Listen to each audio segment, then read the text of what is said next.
వైద్య విద్యార్థులకు ప్రభుత్వం భారీ గుడ్ న్యూస్ తెలిపింది. మెడికల్కు ఇచ్చే స్టైఫండ్ను పెంచింది. 15% స్టైఫండ్ పెంచుతున్నట్లు ప్రభుత్వం పేర్కొంది.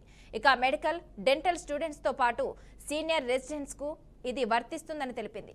కాగా మరి కాసేపట్లో జూడాలతో ప్రభుత్వం చర్చలు జరపనుంది.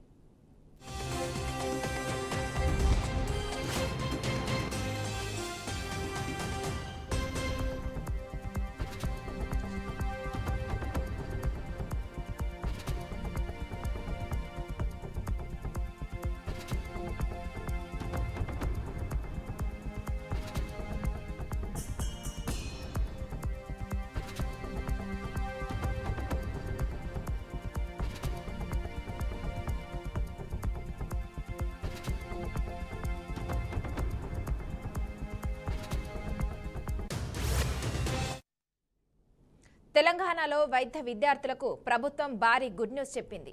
మెడికల్కు ఇచ్చే స్టైఫండ్ను పెంచింది. 15% స్టైఫండ్ పెంచుతున్నట్లు ప్రభుత్వం పేర్కొంది. మెడికల్, డెంటల్ స్టూడెంట్స్ తో పాటు సీనియర్ రెసిడెంట్స్ కు ఇది వర్తిస్తుందని తెలిపింది. కాగా మరి కాసేపట్లో జూడాలతో ప్రభుత్వం చర్చలు జరపనుంది.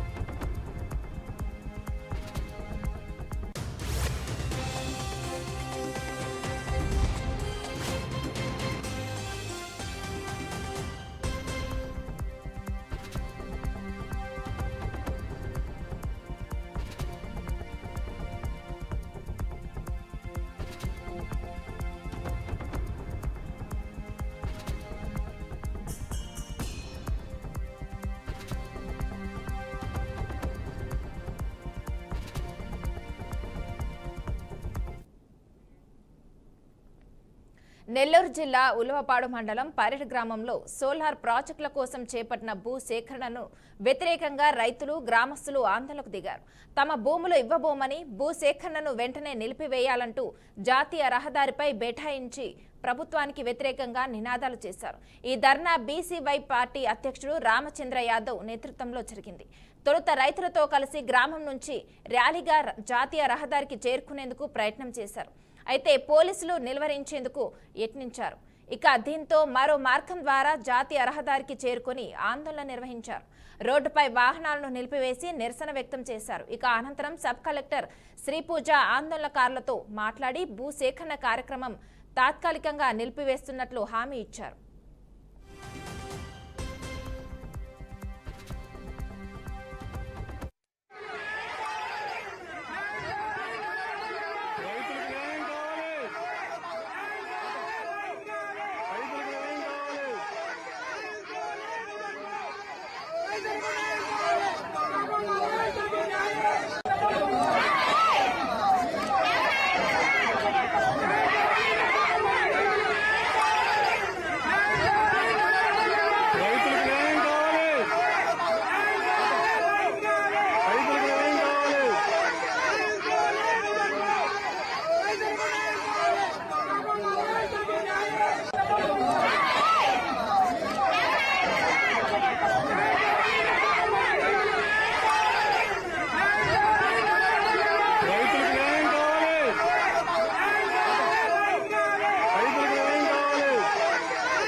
నెల్లూరు జిల్లా ఉలవపాడు మండలం పరేడు గ్రామంలో సోలార్ ప్రాజెక్టుల కోసం చేపట్టిన భూ సేకరణలను వ్యతిరేకంగా రైతులు, గ్రామస్తులు ఆందోళనకు దిగారు.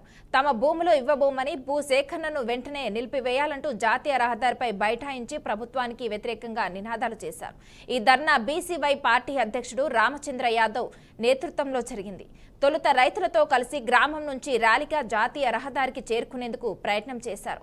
అయితే పోలీసులు నిలువరించేందుకు యత్నించారు. ఇక దీంతో మరో మార్గం ద్వారా జాతీయ రహదారికి చేరుకొని ఆందోళన నిర్వహించారు. రోడ్డుపై వాహనాలను నిలిపివేసి నిరసన వ్యక్తం చేశారు. అనంతరం సబ్ కలెక్టర్ శ్రీపూజ ఆందోళనకారులతో మాట్లాడి భూసేకరణ కార్యక్రమం తాత్కాలికంగా నిలిపివేస్తున్నట్లు హామీ ఇచ్చారు. ఇక ఇదే అంశంపై మరింత సమాచారం మా ప్రతినిధి సాగర్ అందిస్తారు. సాగర్, చెప్పండి.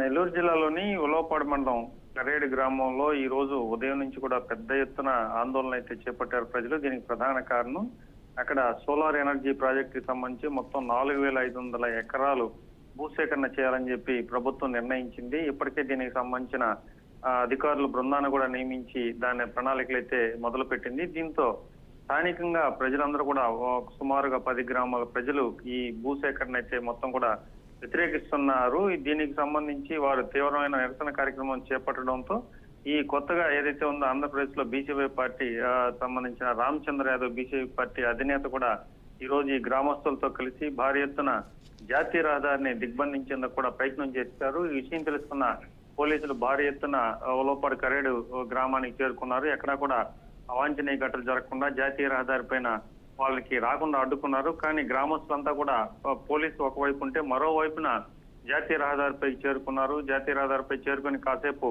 వాహనాలను అయితే ఆపే ప్రయత్నం చేశారు. దీంతో ఇక్కడ తీవ్ర ఉద్రిక్త పరిస్థితి నెలకొంది. దీనికి ప్రధాన కారణం కూడా చూసుకుంటే ఆ గ్రామస్తులందరూ కూడా చెప్తున్నమాట, ఈ సోలార్ విండ్ ప్రాజెక్ట్స్ వల్ల తమ మొత్తం కూడా ఉనికి కోల్పోయే ప్రమాదం ఉందని చెప్పి ప్రధానంగా ఈ భూముల్లో ఏదైతే 4,500 ఎకరాల భూమిని ప్రభుత్వం సేకరించాలని చూస్తుందో ఆ భూముల్లో 3 పంటలు పండుతాయి. ఈ 3 పంటల భూముల్లో ఇప్పుడు ఈ సోలార్ ఎనర్జీ వస్తే మొత్తం తమ జీవన విధానాలే మారిపోతాయి. గవర్నమెంట్ ఆ భూములు కోల్పోయిన వారికి ఇచ్చే కాంపోజిషన్ కూడా తక్కువ ఉంది, అసలు మేము భూములే ఇవ్వమని చెప్పి వాళ్ళు భీష్మించి కూర్చున్నారు. ఇదంతా కూడా పెద్ద ఎత్తున ఇక్కడ నిరసన కార్యక్రమాలు చేపట్టడంతో స్పందించారు కలెక్టర్, నెల్లూరు జిల్లా కలెక్టర్ కావచ్చు, అక్కడ ఆర్డీఓ కందుకూరు ఆర్డీఓ శ్రీ పూజ స్పందించారు. వెంటనే కూడా అక్కడికి చేరుకుని బీసీవై రామచంద్ర యాదవ్ కూడా మాట ఇచ్చినట్టు తెలుస్తుంది. ప్రజలకు వ్యతిరేకంగా ప్రజలు నిరాకరిస్తే అక్కడ భూములు సేకరించమని, దీనికి సంబంధించిన ప్రజాభిప్రాయ సేకరణలో పూర్తిగా కూడా ప్రజలు దానికి ఒప్పుకుంటేనే సమ్మతిస్తేనే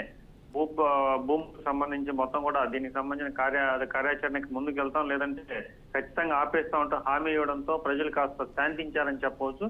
మొత్తం మీద ఈ రోజు ఉదయం 10-11 గంటల నుంచి మొదలైన ఈ నిరసనలు మధ్యాహ్నానికి ఉవ్వెత్తునెగసాయి. పెద్ద ఎత్తున ప్రజలందరూ కూడా రావడం, అలాగే బీసీవై పార్టీ అధినేత రామచంద్ర యాదవ్ ఆధ్వర్యంలో భారీగా బైక్ ర్యాలీలు, అలాగే జాతీయ రహదారి ముట్టడి చేయాలని చూడడంతో తీవ్రమైన ఆందోళన పరిస్థితులు నెలకొన్నాయి. కానీ పోలీసులు సకాలంలో స్పందించారు. ఎక్కడికక్కడ ఆందోళనకారులను అడ్డుకోవడం, అలాగే ఆర్డీఓ శ్రీ పూజ ప్రజలకు మాట ఇవ్వడంతో ప్రజల ఆమోదం లేని 4,500 ఎకరాల మొత్తం సేకరించమని ఎప్పుడు చెప్పారో అప్పుడు కాస్త ప్రజలు శాంతించారు. సో మొత్తం మీద ఈ రోజంతా కూడా ఈ నెల్లూరు జిల్లా ఉలవపాడులోని కరేడు గ్రామంలో ఉద్రిక్త పరిస్థితులు అయితే నెలకొన్న పరిస్థితి ఉంది. Okay, thank you Vidyasagar.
Suryapet జిల్లా విద్యానగర్లో దారుణం చోటు చేసుకుంది. ప్రైమ్ పిల్లల హాస్పిటల్లో వైద్యం వికటించి 3 నెలల బాబు మృతి చెందాడు.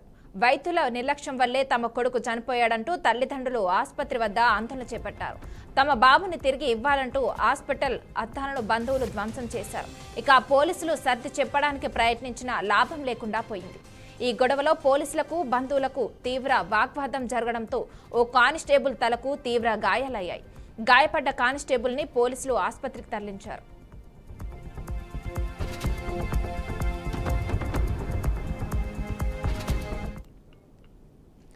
ఇక ఇదే అంశంపై మరింత సమాచారం మా ప్రతినిధి శ్రీనివాస్ అందిస్తారు. శ్రీనివాస్, చెప్పండి.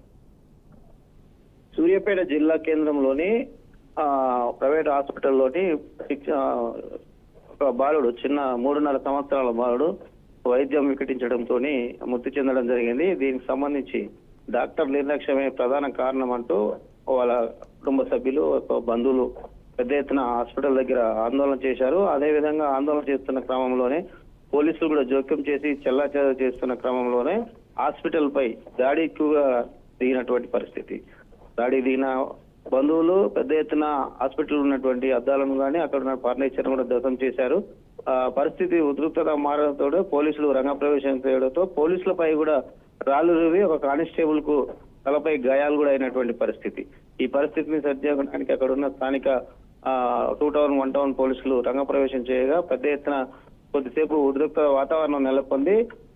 చివరికి కొంత సర్ది చెప్పడానికి ప్రయత్నించిన పోలీసులకు కూడా కొంచెం ఇబ్బందికరమైన పరిస్థితి కావడంతో వారు చాలాసేపటికి అక్కడ ఉన్న బంధువుల్ని చెదరగొట్టారు. అదేవిధంగా ప్రధానంగా తమ కుమారుడు చావడానికి ప్రధాన కారణం హాస్పిటల్ సిబ్బందితో పాటు డాక్టర్లే నిర్లక్ష్యం చేశారనేది బంధువులు కానీ కుటుంబ సభ్యులు ఆరోపిస్తున్నారు.